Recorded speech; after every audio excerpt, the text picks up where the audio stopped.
Jen, salamat ha. Saan? Di ba nag-grab ako kanina puntang City Hall? Oo. Ngayon, di ba ikaw nag-book? Hmm. Eh, hindi mo naman sinasabi sa akin nagbayad ka. Sumakay kami. Pagbaba ko ng City Hall, Binayaran ko? nagbibigay ako ng pera sa mama, sa driver. Kuya, ito po. Ay, ma'am, tapos bayad na po. Ay, ay, binayaran pala. Pagkabayad ng anak kong yun.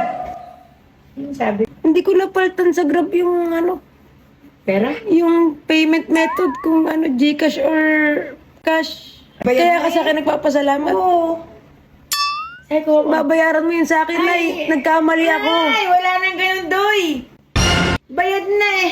Ba't magbayad pa ako sa'yo? Nag-thank you na nga ako sa'yo eh. Oh.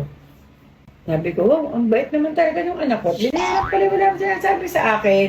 Thank Hindi you, Doy. Thank you talaga, Doy. Hindi ko lang napalitan yung payment method. Paano yun? Thank you, Doy, talaga. Unang bawiin yun, Doy. Dahil yung mga mapagbigay, pinagpapala yan. Marami pang darating yung blessing. Nung isang araw lang, may 15 mil ka na eh. Doy,